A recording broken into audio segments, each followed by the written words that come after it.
Olá, sejam bem-vindos, sejam bem-vindas ao quinto episódio da segunda temporada do podcast sobre jurisdição. Podcast feito para você, estudante de direito, aluno e aqueles que são apaixonados pelo direito. Se você ainda não se inscreveu no nosso canal, vai lá, se inscreva e acompanhe todo o nosso conteúdo. Hoje nós vamos falar de um tema um pouquinho espinhoso, violência doméstica, na percepção jurídica. Para isso nós convidamos uma pessoa muito especial, o Dr. Rafael Baroni, mestre em Direito pela PUC, professor, coautor de algumas obras e assessor jurídico do Tribunal de Justiça de São Paulo na Câmara Criminal. Muito obrigado por ter aceito o nosso convite. Eu é que agradeço, antes de mais nada, honrado pelo convite e por poder falar desse tema, que é um tema super debatido e controverso, né, em vários aspectos. Então, fico muito feliz em poder participar e levar aos seus alunos, enfim, quem assiste o podcast, as informações sobre essa lei. Um tema delicado, né? Um tema espinhoso. Vamos começar, assim, pela Lei Maria da Penha, que não tem como a gente não fazer uma correlação de violência doméstica com a Lei da Maria da Penha.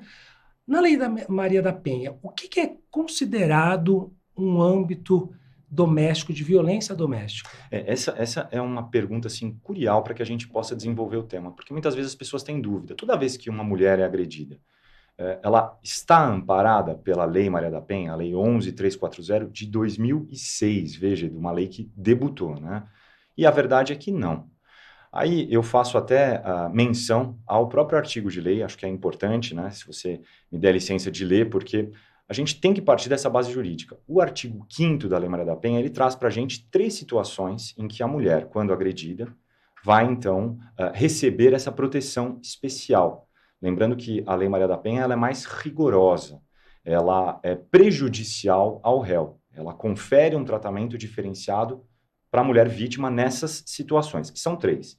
Então, primeiro fala para a gente, né, no artigo 5º, no âmbito da unidade doméstica, compreendida como espaço de convívio permanente entre pessoas com ou sem vínculo familiar, inclusive as esporadicamente agregadas. Porque é importante a leitura, pelo seguinte, veja só.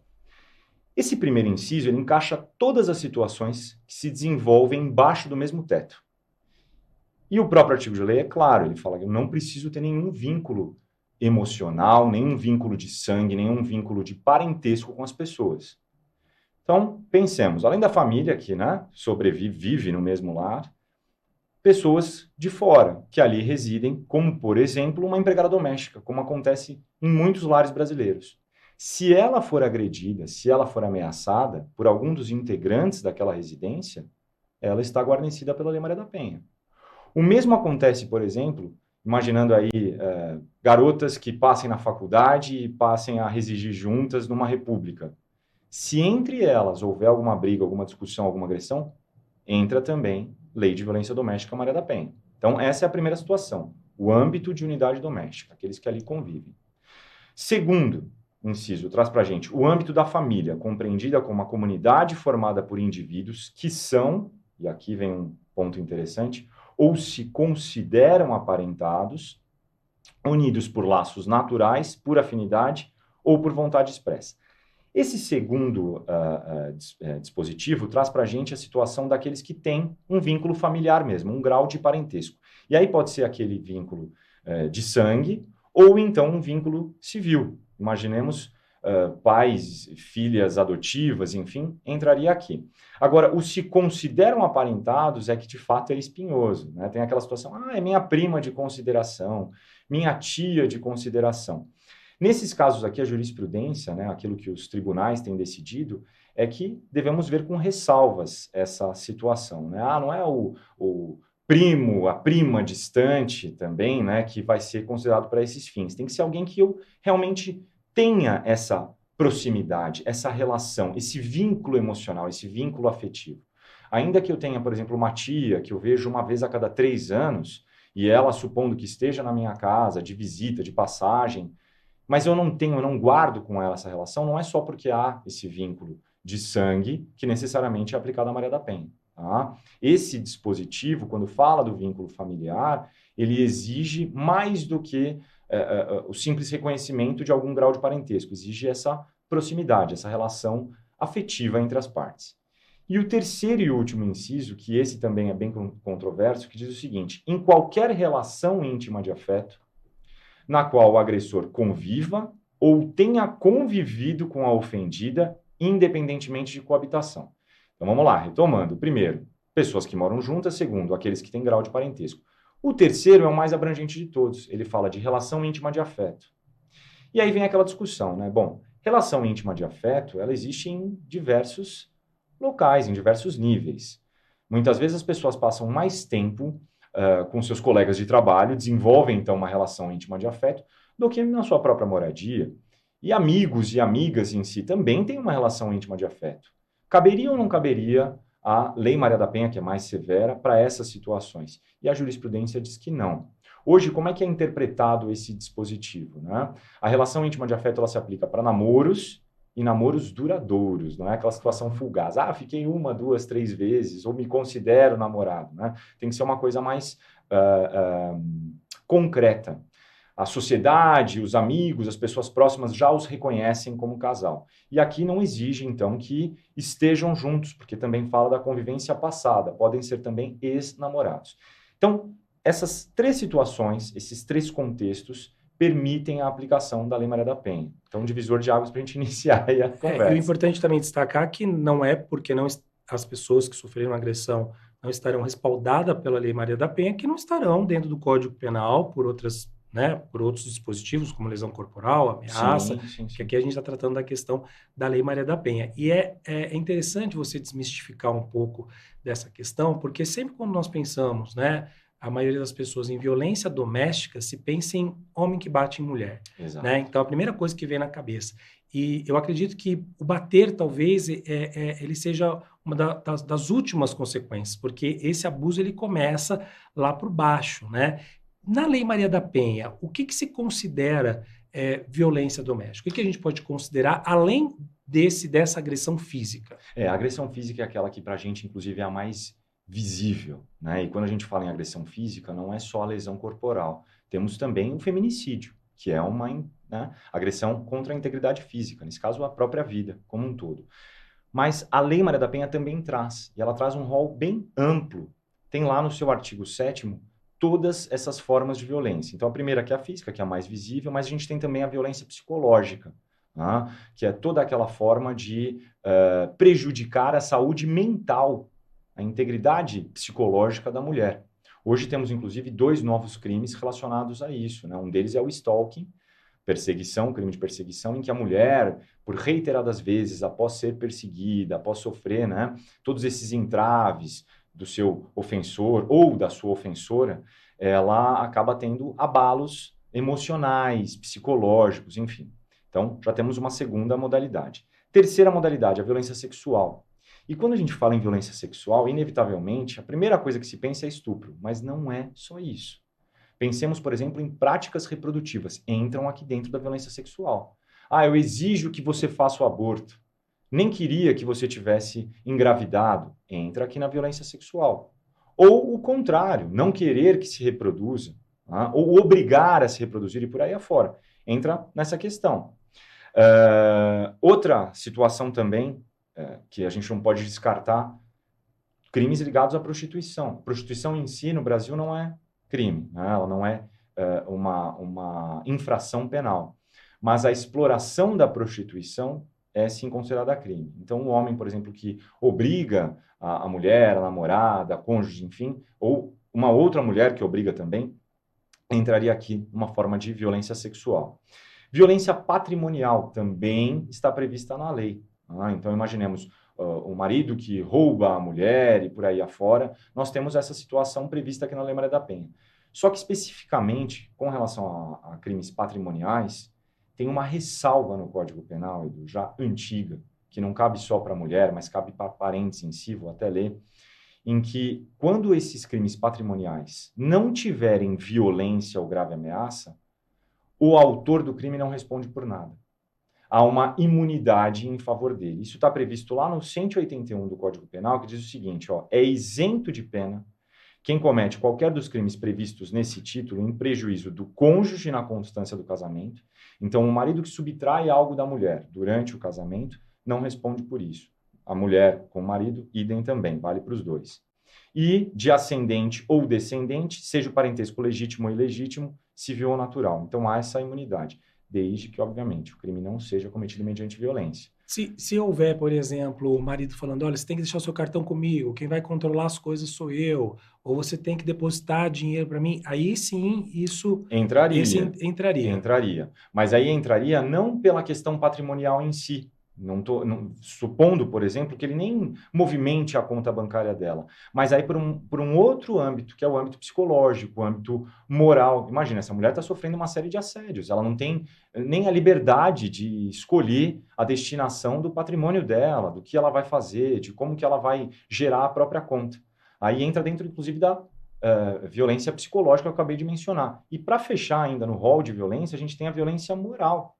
A violência moral, que aí entram lá os crimes contra a honra, né? Não podemos esquecer injúria, calúnia, difamação, todos esses também previstos aqui dentro do artigo 7. Mas veja, a questão do dinheiro em si, financeira em si, acontecendo, por exemplo, um furto, uma apropriação indébita, né? Aquela coisa, olha, eu peguei uma joia dela, enfim, passei a utilizar como se fosse meu determinada roupa, um veículo, por exemplo, há essa imunidade. Então, isso a gente tem que ficar bem atento, desde que não tenha violência na prática patrimonial. Né? Tendo violência, responde-se, aí não tem jeito. Mas são inúmeras as formas previstas, né? Não é só a agressão, não é só o feminicídio. Existe ameaça, existe uma série de situações em que há esse contexto de violência doméstica, em que há esse contexto de crime contra a mulher. E eu acredito que não seja necessariamente algo isolado, né? Começa com aquela intimidação, de repente, no namoro, essa roupa tá curta, né? De repente, o isolamento social também, a Sem pessoa sombra de começar, dúvidas. mas eu não quero que você anda mais com essa pessoa, porque isso, eventualmente, não tá legal, não tô gostando, aí vem a questão patrimonial, até chegar nesse momento onde a vítima se sinta totalmente encurralada, né? Por esse contexto de E violência. não só isso, Edu. Vamos colocar essa situação, por exemplo, da agressão. Tá? Raríssimas são as vezes em que a mulher agredida na primeira ocasião já segue uma delegacia. Para ela seguir uma delegacia, para ela registrar a ocorrência, para ela ir à frente com um processo, ela já passou por isso pelo menos umas 3 ou 4 vezes. Via de regra, na primeira situação, ela tende a desculpar, ela tende a relevar. Mas, na verdade, a gente sabe que muitas vezes isso é visto como um cuidado, né? E há uma linha tênue que separa o cuidado do relacionamento tóxico. Por exemplo, essa questão de roupas e com quem você pode sair, com quem você pode se relacionar, né? Isso já extrapola, é muito maior.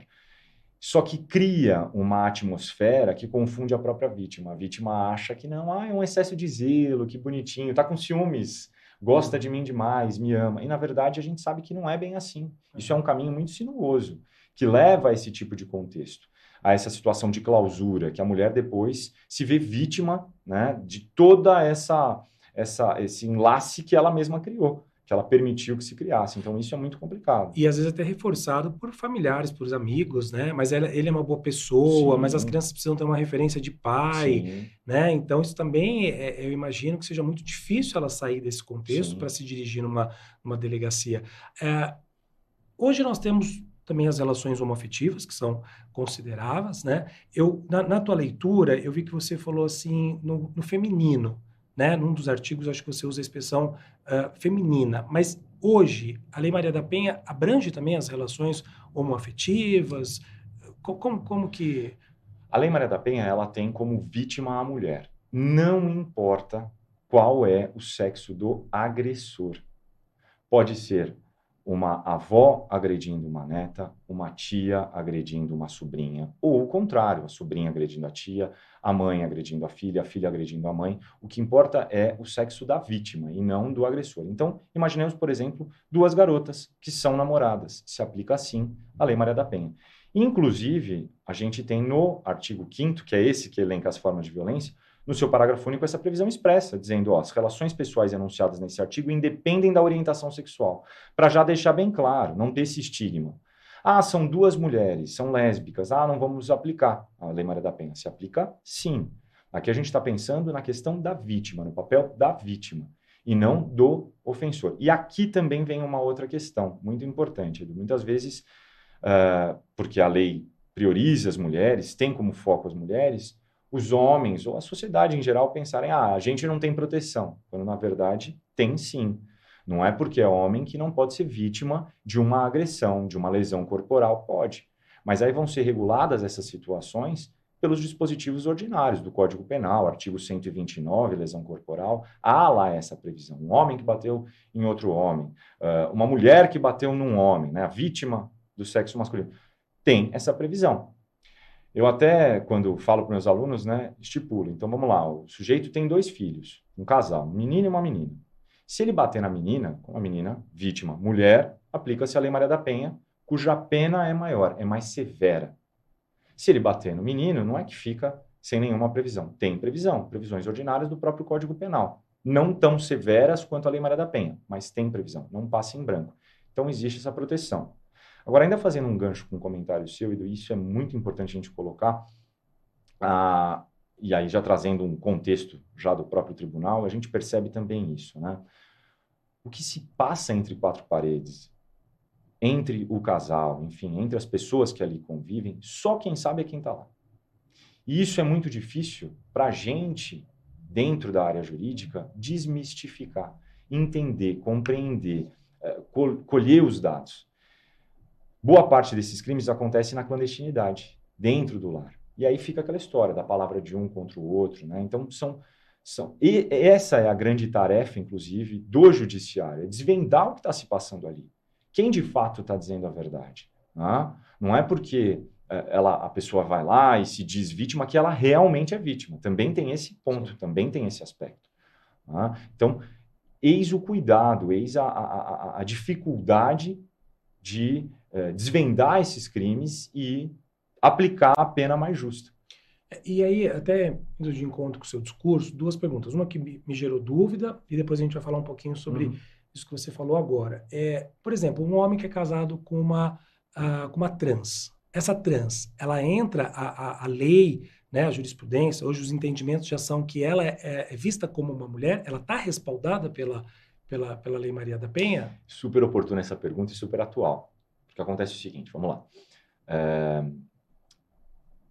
Um dos princípios básicos do direito penal é que a gente não pode aplicar a lei em analogia para prejudicar pessoas. Tá? Vamos lembrar, o direito penal ele é um instrumento do Estado contra o sujeito que cometeu uma infração. E ali eu tenho, inclusive, penas privativas de liberdade, o sujeito vai preso. Tá? Então, eu tenho que aplicar o direito penal somente nas situações taxativamente previstas na lei. A Lei Maria da Penha se aplica à vítima mulher. Então, seria incorreto eu fazer uma extensão, tornar elástica essa lei para também compreender homens. Inicialmente, quando a lei saiu, as primeiras interpretações dadas eram as seguintes: tudo depende do registro civil. Uma pessoa que é travesti, que se considera mulher, ela fez o processo para ser reconhecida civilmente como mulher? E aí o direito penal, nesse caso, olhava para o direito civil. Olha, aqui no registro dela, na certidão de nascimento, está como mulher, ainda que biologicamente tenha nascido homem. Vamos aplicar, então, a Lei Maria da Penha, que, torna a dizer, ela é prejudicial. Mas vamos aplicar a Lei Maria da Penha ao agressor dessa mulher. Hoje, os tribunais já relativizaram isso e aplicam para trans, para quem se considera, para quem está no processo, para quem socialmente já ganha essa denominação. Exato. Então, os tribunais têm aplicado. Não precisa mais dessa alteração do registro civil. São alguns precedentes, não vou dizer que todos os tribunais pacificaram esse entendimento, tá, Edu? Mas a gente tem precedentes importantes, inclusive das cortes superiores, reconhecendo a aplicação da Lei Maria da Penha nesses casos também. Você diz que, assim, tem que se olhar o contexto, sim, né? E o que se passa dentro da casa, do casal. Você acredita que também é algo que é muito ventilado, que algumas mulheres se utilizam da Lei Maria da Penha a seu favor, mesmo não havendo essa violência? Existe algum dispositivo no Código que beneficia pelo fato de pedir, né? Como, por exemplo, só pelo fato de pedir, algumas medidas já são tomadas sem ouvir a outra parte, de repente as pessoas têm conhecimento disso e se aproveitem, porque é muito comum, né? Hoje a gente ouve um discurso de que a mulher se aproveita da Lei Maria da Penha justamente por conta de questões patrimoniais ou de saber que a lei a protege. Não, sem sombra de dúvidas. Eu acho que até para a gente ficar na mesma página, eu vou dar um passo atrás só para trazer um contexto legal, que é o seguinte. O processo penal ele já é demorado. O processo no Brasil ele já é demorado em si, né? Ainda que no Brasil hoje a gente...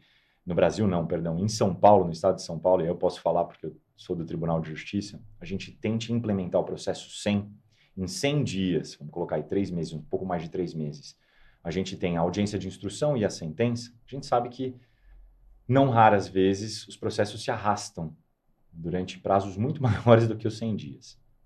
E aí imagine que num contexto de violência doméstica real, concreto, que a mulher está sendo agredida, que a mulher está sob o mesmo teto que o marido, ela vai aguardar por todo esse processamento, que por vezes demora 1, 2, 3 anos, sendo agredida, sofrendo consequências. Pensando nisso, é que a Lei Maria da Penha trouxe as medidas protetivas, que já são aplicadas de pronto para a mulher, nessa forma cautelar, ou seja, antes de eu ter uma solução definitiva do processo, para que ela não fique desprotegida, para que ela consiga já de pronto ter ali um respaldo. Muito bem.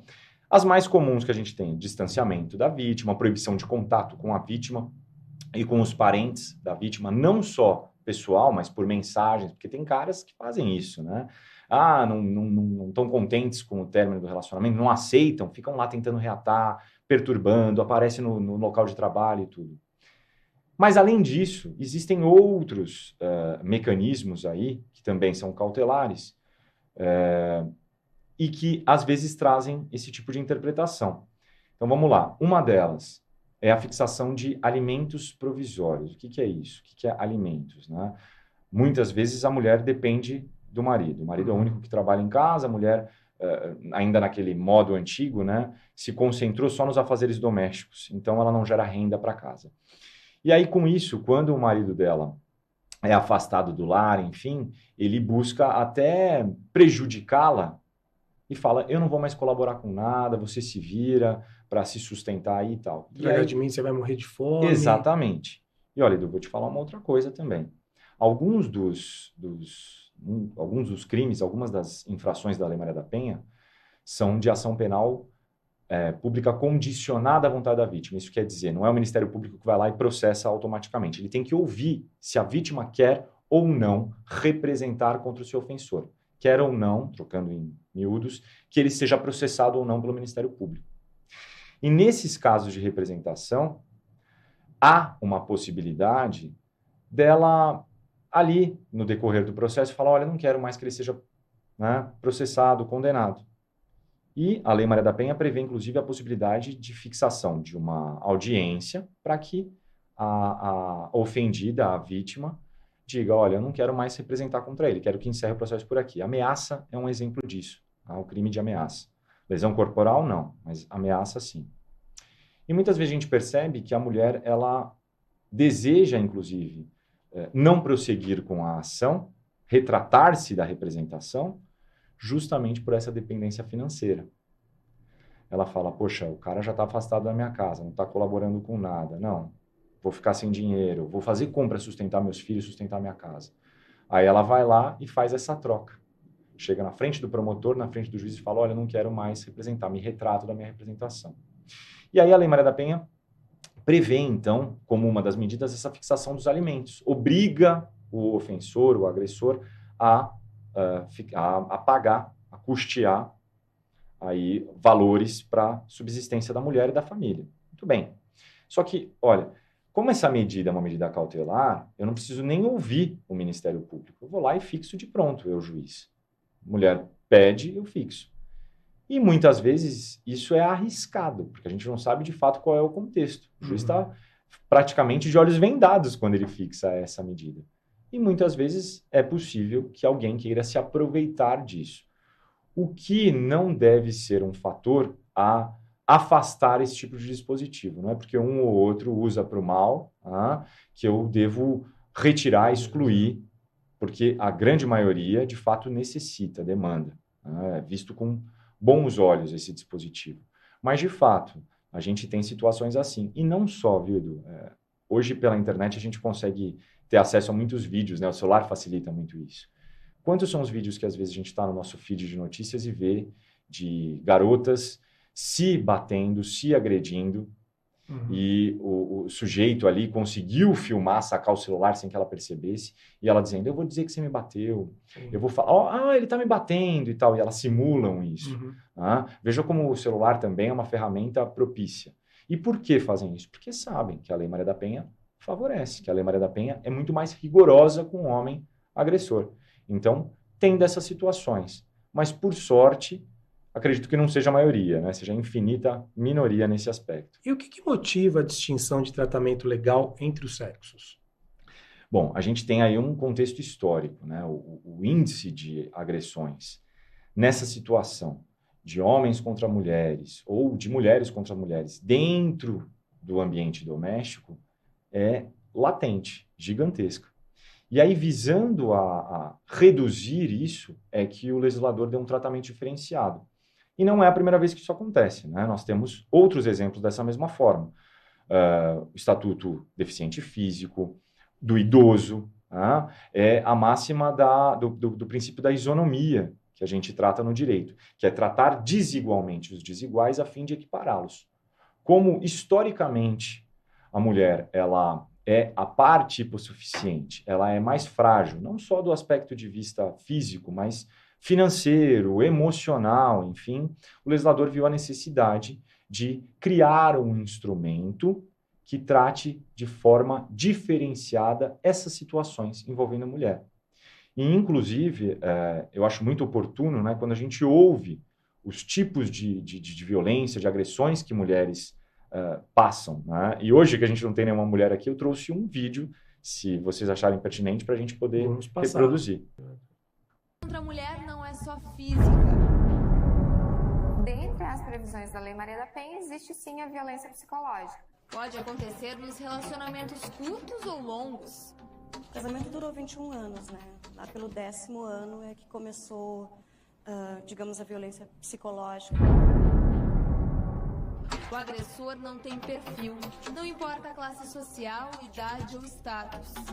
Ele é aquele cara que tu conhece e a última coisa que tu vai pensar é que ele vai ser um cara abusivo, agressivo. Essas histórias podem acontecer mais perto do que a gente imagina. Me insultava mesmo, usando palavras pesadas e sempre assim uma ira muito forte. E podem até acontecer com a gente. Eu vivi um relacionamento abusivo. Eu vivi um relacionamento abusivo. Ele era muito intenso, sabe? Muito presente. Pra mim parecia assim meio que uma história de novela, assim, sabe? Uma história de cinema. Não é de uma hora para outra, né? Na verdade, ele sempre teve esse jeito de fazer muita piada, ser muito irônico, fazer às vezes umas brincadeiras maldosas. Eu acreditava que como é que um cara ia se interessar, né, por uma mulher que tinha recém tido um bebê de outro cara e tinha outro filho também já. Eu não me recordo direito o nome do filme, não é Dormindo com o Inimigo?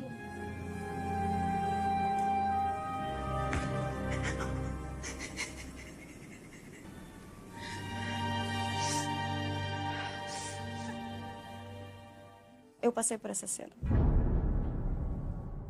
Não sei até que ponto eu acreditava nisso ou foi algo que ele conseguiu colocar na minha cabeça, porque ele sempre dizia que eu tinha que ser grata a ele, que quem era o cara que ia fazer o que ele fazia por mim. Nas festas, quando ele bebia, eu já ficava sempre mais apreensiva e tensa. Então, assim, era normal uma cadeira rolar longe. E daí ele falou assim, não vou te dar chave do teu carro. E daí eu falei, tá, mas o carro é meu. Palavras grosseiras, de humilhação. Me chamou de vadia, na frente de todo mundo. E esses atos que iniciam verbalmente, no mais das vezes, acabam se transformando em lesões físicas, em agressões físicas. Eu abri a porta e eu fui sair do carro. Botei o meu pé pra fora, ele me puxou, eu bati minha cabeça, o meu óculos voou longe. Ele já tinha me jogado contra a cama, já tinha me segurado contra a parede e posto a mão na minha boca, assim, com força, sabe? Pra eu não gritar, porque eu gritava às vezes. Ele tinha muitas crises de ciúme, ele pegou minha nécessaire e jogou pela janela todas as minhas coisas. E eu te confesso que eu sentia vergonha Era a única coisa que eu sentia, vergonha. Eu criava justificativas para viver aquilo, enquanto ele se alimentava de algumas fraquezas minhas. Ficava com medo.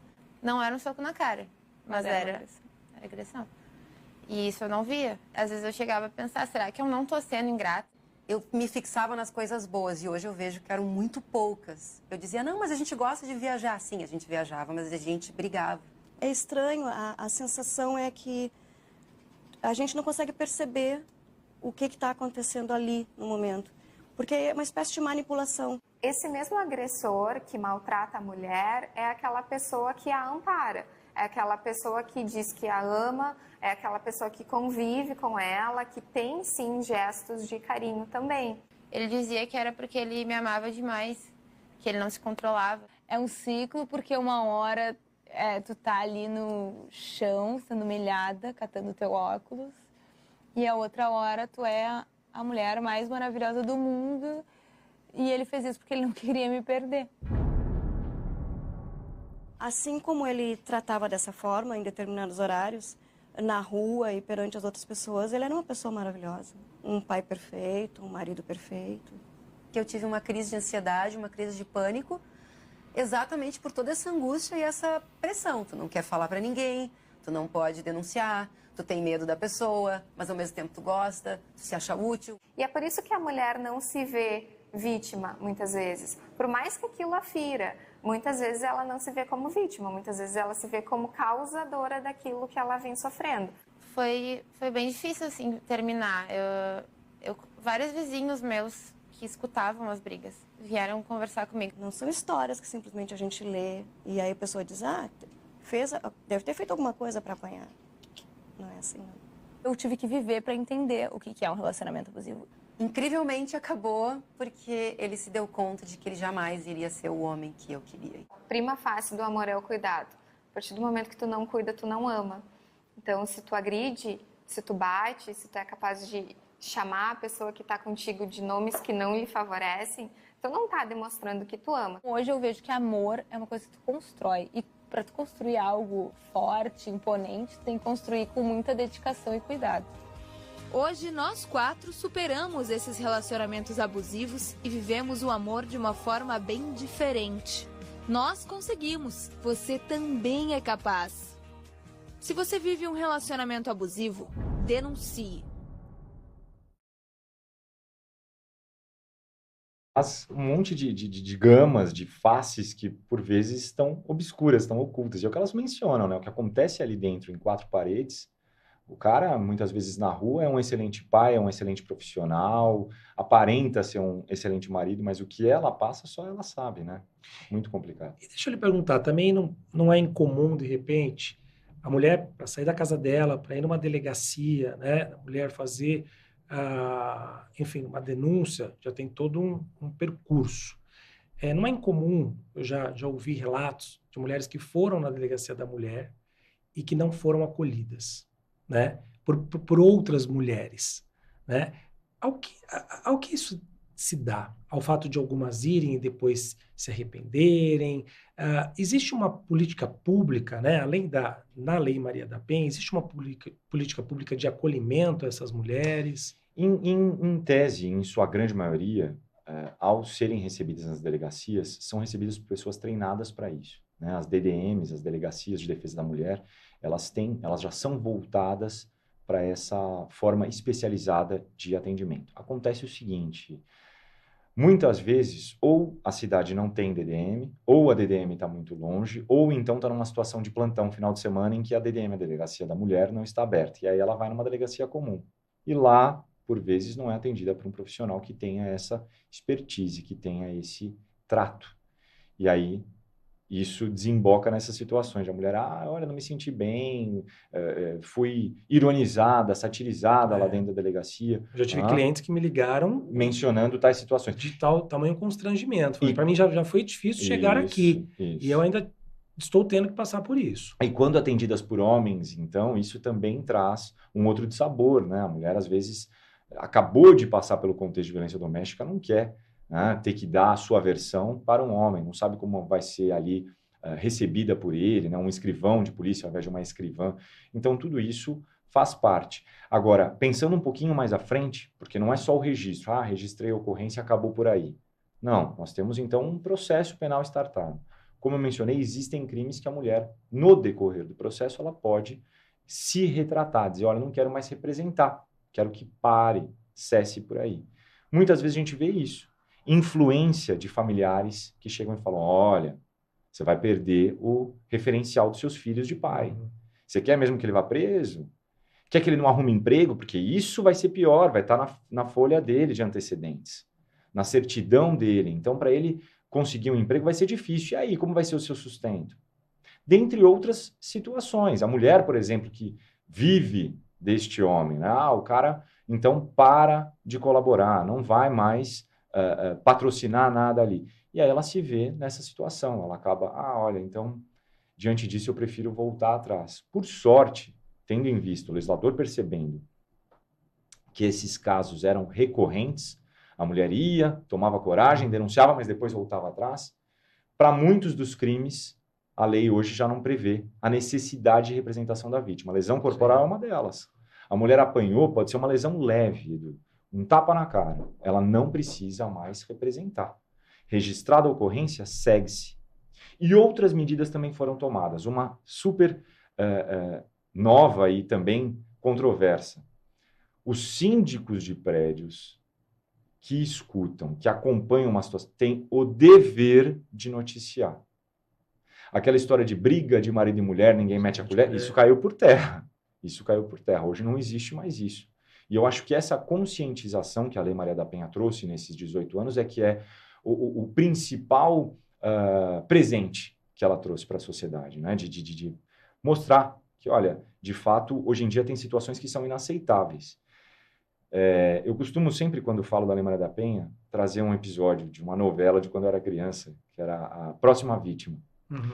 E tinha um personagem da Cláudia Hanna que era terrível o personagem, ela era uma vilã e tal, e ela chegou a ponto de, no dia do casamento dela, um pouquinho antes da cerimônia, trair o seu noivo com seu próprio tio, marido da sua tia biológica. E aí eu lembro que era uma cena bem tórrida, que o Marcos Frota, que era o noivo, pegava ela e batia nela, ela rolava a escada abaixo, enfim e tal.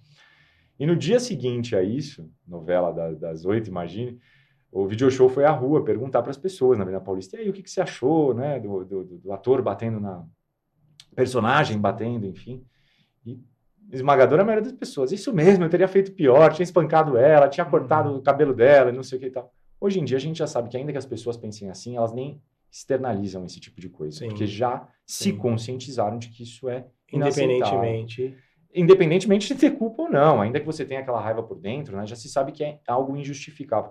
Eu acho que essa é a herança da Lei Maria da Penha, né? É trazer socialmente um entendimento, uma luz nesse aspecto. A mulher não é propriedade de ninguém, não é propriedade do homem, da sua mãe, enfim, a mãe também não é propriedade da filha e por aí afora. Isso é muito importante, né? A gente ter essa consciência. Tem que ter amplas liberdades de escolha, de ação, de atuação. E a Lei Maria da Penha, ela traz isso, ela deixa isso muito claro, evidencia isso. Muito embora o número de casos envolvendo violência doméstica não tenha reduzido, tenha aumentado. Aumentou. Né? Você tem esses dados para mostrar para a gente? Inclusive, agora, né, véspera aqui de vir para a nossa conversa, eu levantei o Anuário Brasileiro de Segurança Pública de 2024. Então, 2024, dados relativos a 2023. E faz um comparativo entre 22 e 23. Todo ano sai. Quem quiser ter acesso ao anuário, basta entrar no site do gov.br, que lá tem esse anuário. Uhum. E olha só, os números me deixaram estarrecido, né? O feminicídio de 2022 para 2023 aumentou em 0,8%, que é relevante. 0,8% é muito. E as tentativas do crime, então, aí explodiram, 7,1%. Violência doméstica em geral, pensando aí na agressão, nós temos aí, em 2023, 258 mil vítimas. Muita coisa. Esse crime, ele cresceu em 9,8%, 10% a mais do que em comparação a 2022. E ameaças, por sua vez, cresceram em 16,5%. Agora, o pior número, que aí bateu o recorde, número de estupros. De 2022 para 2023, aumentou em 6,5%. Foram mais de 83 mil casos de estupro.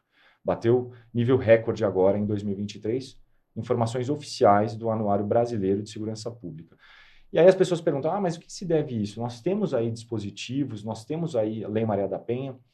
Eu acho que são duas situações que a gente precisa olhar, né? A primeira, hoje em dia temos a maior conscientização da população, o que significa dizer que a gente não tem mais tantos casos subnotificados, porque existem também. E o que é um caso subnotificado, para quem está nos ouvindo e não sabe, né? É a mulher que não leva isso à frente, guarda para ela, foi vítima e guardou. Tá? Eu acho que hoje, tendo essa percepção, essa conscientização de que isso é um crime, é uma infração penal, muitas vezes a mulher agora toma coragem de ir até a delegacia, registrar, levar à frente. Mas não só isso, tem um outro fator também importante. As próprias medidas protetivas também já favorecem que a mulher vá e noticie. Esses números não refletem unicamente um aumento quantitativo, mas um aumento, sim, de registros. E isso também é importante a gente consignar, a gente considerar no bojo das avaliações. Tá? E mais do que isso, né, Edu, a gente sabe que, infelizmente, todos temos alguém próximo a nós que foi vítima de violência. Sim.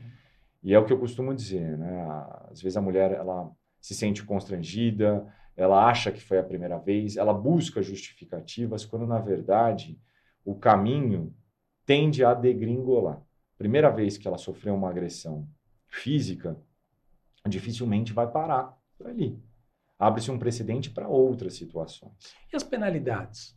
Além dessas penalidades no sentido de um afastamento, o pagamento de um alimento provisório, o que mais pode acontecer? Porque, por exemplo, as pessoas que estão nos assistindo devem perguntar, mas e aí? Vai só prestar um serviço à comunidade? Vai só ter que ficar distante de mim? Qual é a pena? Não, primeira coisa importante é que essas substituições por penas restritivas de direito, então, por exemplo, prestação de serviços à comunidade e tal, elas não cabem para crimes que envolvem violência ou grave ameaça. E não é só no âmbito Maria da Penha, no direito penal como um todo. Alguém que roubou um carro, não, como roubo é um furto, uma subtração mediante violência ou grave ameaça, esse sujeito que efetuou o roubo, ele não é favorecido por essa possibilidade, por esse benefício de substituir a privação de liberdade, a reclusão, a detenção, enfim, por uma pena de prestação de serviço à comunidade, uma pena pecuniária, por exemplo. É interessante esclarecer, porque normalmente as pessoas elas têm esse discurso. Sim. Né? Aí depois eu faço tudo isso, ele só vai lá prestar um serviço à comunidade. Então é importante esclarecer que esse tipo de penalidade tem, na verdade, que ser considerado alguns elementos. Por exemplo, uma ameaça, uma injúria. Sim, ameaça, injúria. A ameaça, injúria, calúnia, por exemplo, várias dessas situações. Só que nós temos ainda e aí a Lei Maria da Penha foi muito certeira nesse aspecto, né? Antes dela trazer esse contexto é importante, né? Lesão corporal leve, penas pequenas. O sujeito ia lá, batia na mulher. A leve, só deixou uma marca, enfim, um roxo. O que acontecia? Ele tinha direito a essa substituição. Ele, via de regra, ia ter lá o sursi processual, que é a suspensão condicional do processo. Ele nem respondia ao processo. Se não tivesse antecedentes? É isso. Primário de bons antecedentes, antes da Lei Maria da Penha. Nós tínhamos lá a possibilidade de suspensão condicional do processo. Ele era denunciado lá por agredir a esposa com uma lesão corporal leve. Deu um tapa na cara dela, um soco na cara dela. O promotor oferecia para ele essa suspensão mediante uma condição. Qual que era a condição? Era uma prestação pecuniária, pagamento em dinheiro. E muitas vezes ainda o promotor ou o juiz convertia, acertavam com o sujeito, que esse pagamento em dinheiro ia se dar mediante a entrega de cestas básicas. O que também nem existe na lei, foi uma criação dos tribunais. Muito bem. Aí o que acontecia? O marido percebia, né? Eu bati na minha mulher, o que eu tive que fazer? Dar uma cesta básica. E banalizou, Segunda né? vez Isso banalizou. que ele batia na mulher e era denunciado, ele já aparecia no fórum com a cesta básica. Achando que era isso. Eu bato, dou uma cesta básica, tudo bem. O que aconteceu? Quando foi editada a Lei Maria da Penha, ela já deixou claramente descrito isso. Olha, nenhuma das penas aqui pode ser de pagamento, tampouco de entrega de cesta básica. porque esses crimes aqui são crimes graves, são severos. Aqui a gente não vai aplicar essa possibilidade de substituição por pagamento.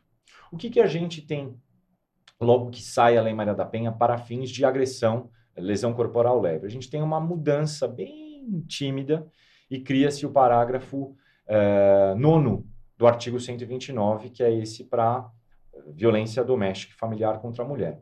E aí a pena era de detenção de 3 meses a 1 ano. Detenção começa no regime semiaberto, não fica no regime fechado. E assim pequena, 1 ano, imagine, né? Então o sujeito pintava e bordava, porque ele sabia que ele já começava bem. Se ele era primário de bons antecedentes, só 3 meses de pena. E aí tem um outro detalhe. Lembre que eu falei que o processo, a gente pretende que ele seja finalizado em 100 dias, mas muitas vezes extrapola isso. Se o sujeito tinha sido preso em flagrante, porque acabou de bater na mulher, a polícia chegou ali, o prendeu, e ele já estava preso, por exemplo, há 2, 3 meses, ele fazia o quê? Ele entrava com habeas corpus para ser libertado. E eu lá no tribunal, muitas vezes, analisando o habeas corpus, via o sujeito já está preso há 3 meses. Eu já fazia um cálculo na minha cabeça. Primário, bons antecedentes. Se ele for condenado, a pena dele vai ser de 3 meses. Então eu era obrigado a soltar. Porque eu não posso permitir que ele, cautelarmente, sem ter uma condenação, fique mais tempo preso do que lá na frente. Se ele for condenado, ele terá. Sensível a isso, o legislador recentemente fez uma reforma legal. Então, hoje, eu até trago, né, essa previsão. A gente tem o parágrafo 13 do artigo 129. E ele aumentou. Antes era de 3 meses a 1 ano de detenção, que começava no semiaberto. Ele aumentou para 1 ano, pena mínima, até 4 anos, pena máxima, e hoje é de reclusão. Ou seja, pode começar no fechado. Como a mínima hoje é de 1 ano, isso também me permite, eu consigo manter o sujeito respondendo o processo preso.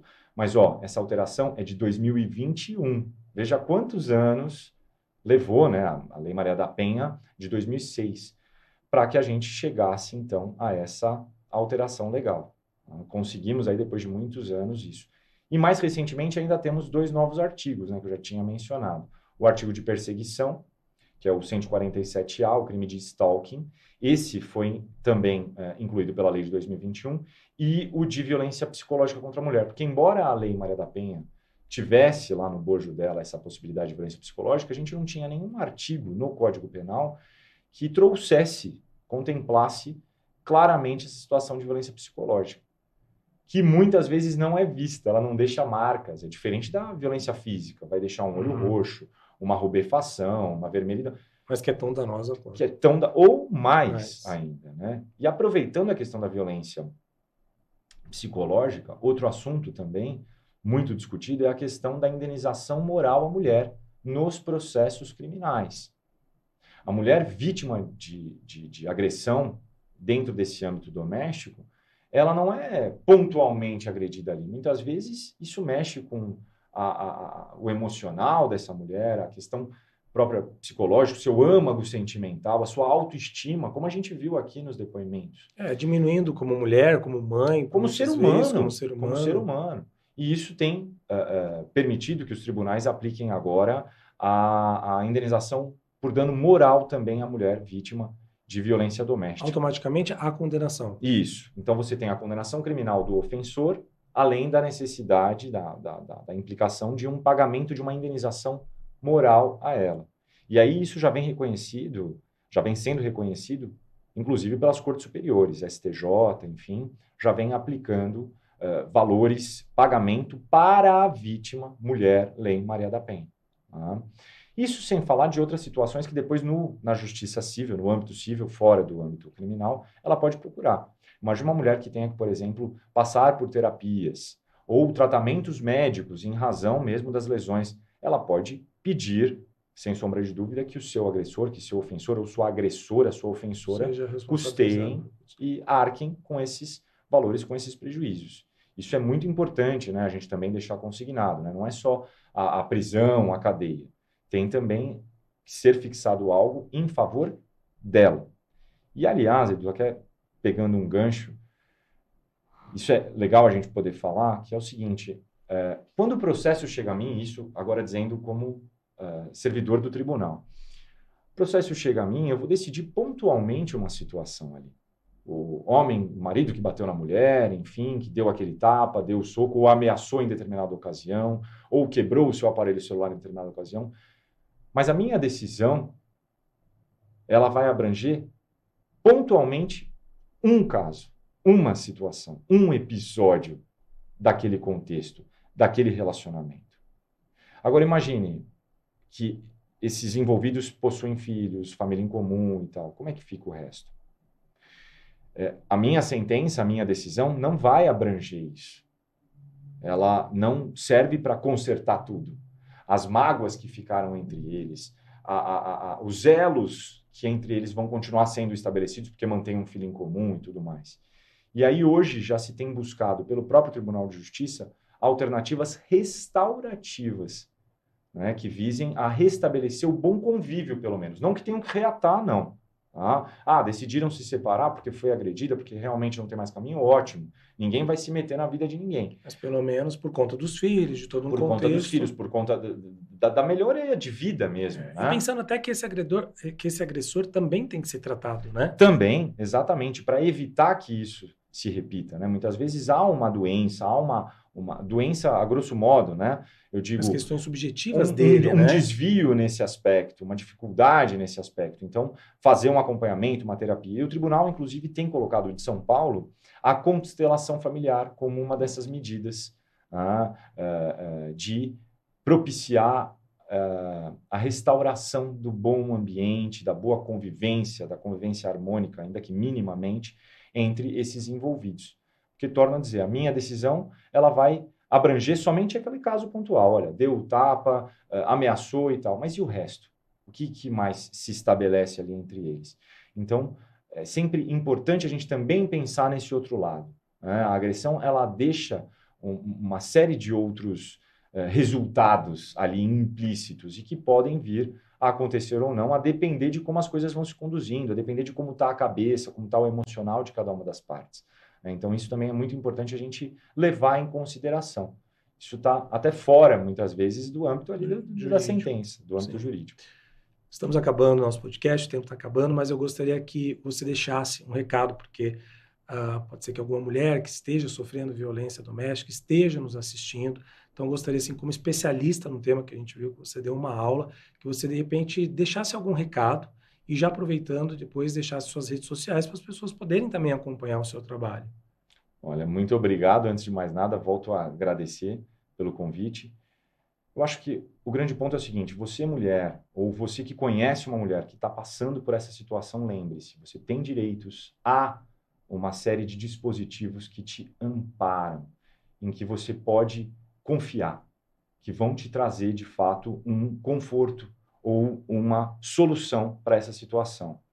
A mulher não pode se ver mais, hoje em dia, como vítima constante e perene de agressões, de humilhações, de torturas, muitas vezes. Ela tem direitos, ela tem proteção, ela tem mecanismos para isso. Então, se você conhece alguém que passa por essa situação, ou se você está passando por essa situação, tome coragem, vá até uma delegacia de defesa da mulher, busque seus direitos. Não permita que isso continue, porque, via de regra, o final dessas histórias é trágico, é triste, é nefasto. Evite que isso chegue nesse ponto. E, para fechar, deixar aqui, então, minhas redes sociais, se você gostou, pode me seguir, Rafa Baroni, _prof, de professor mesmo, Rafa Baroni, _prof. É isso aí, pessoal. Um tema denso, porém necessário de falarmos. Agradeço, meu nome, Rafael, a todos que estão assistindo aí o podcast e vejo vocês no próximo episódio.